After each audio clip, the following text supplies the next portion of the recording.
Over 4 decades, my observations and interactions with others has rendered me, to some degree, understanding about the critical need for a more virtuous life.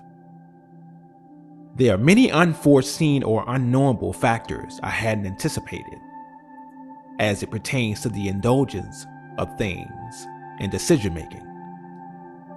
Considering the information I have obtained or think I know, the ongoing possibility for growth and mastery persists. The very concept of ideology implies a kind of basic constitutive naive. The misrecognition of my own assumptions, of my own effective condition, distance, divergence between so-called reality and my distorted representation of false consciousness begs the need to develop personal awareness. Awakening is profound. The soul's plea is to access the courage of freedom from strongholds and to obtain union with universal intelligence in order to make more sense out of life and be free from inconveniences such as cruelty, injustice, bodily discomfort, illness, annoyances, and inward emotions. I pause to meditate. Such methodology seems to be a most efficient practice for developing an awakened mind. Meditating allows me to clear the mind and relax while undergoing a very deep state. In this space, I can relieve all life attachments. The ideal summation is that alignment and energy from the root chakra holds third eye awareness and strength to be renewed through the crown chakra. The body sensation of awakening may then be complete. I can be fully alert, reinvigorated, and full of energy. How do I live a happy life, I ponder? The threat to the mental capacity is so vicious nowadays that logic seems a bit uncommon. Morality is important to me.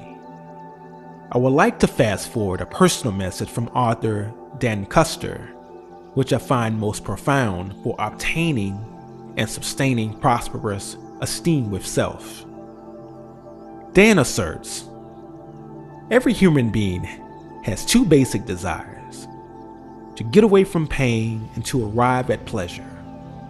If these desires are to be satisfied, he must get along harmoniously with other people, adjust to his environment, and most of all, get along satisfactorily with himself. If he lacks adjustment anywhere inside or outside, he suffers pain, disease in his conscience, in his body, in his personal relations, or in his pocketbook. The author deciphers that if one isn't as happy, as healthy, as prosperous as he wishes to be, it is important for him to esteem the self in order to obtain a feeling of complete satisfaction and fulfillment. I couldn't agree more with these wise motifs. Mind is common to all individuals, yet only a small fraction of this powerful agency is used to unlock the unlimited power of progression it contains. Since every act and response is guided by mental action and decision, it's best we recognize and utilize this gift provided to us, if life is to deem more personally meaningful. Even though mind is the universe of all intellect, not enough expression is rendered about the effective use of this gift to obtain and sustain satisfying results.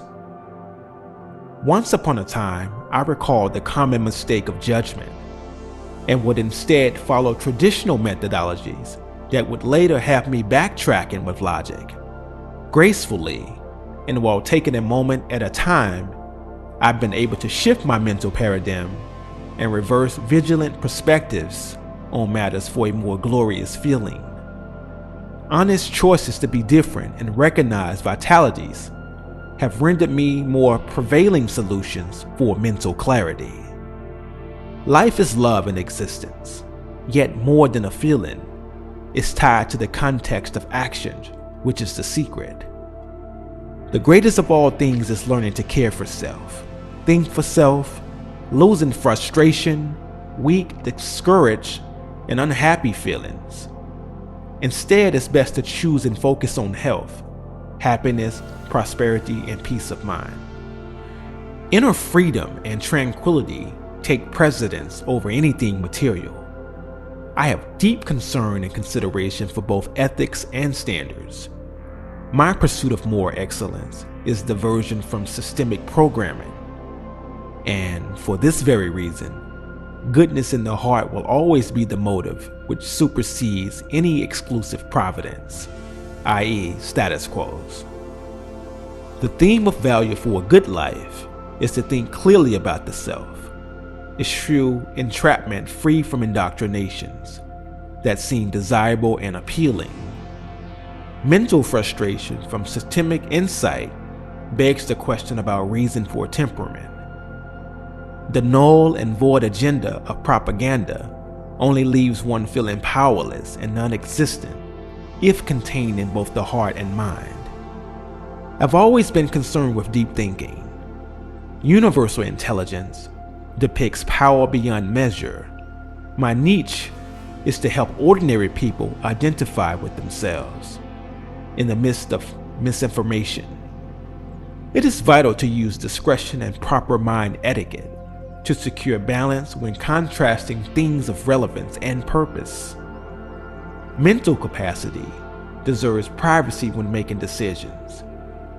When distracted, the conscience is unable to clearly filter reasonability amongst desires as seen continuously by the pupil, or proverbs heard repetitively by the ears, for thinking may be flawed unto continuous associations.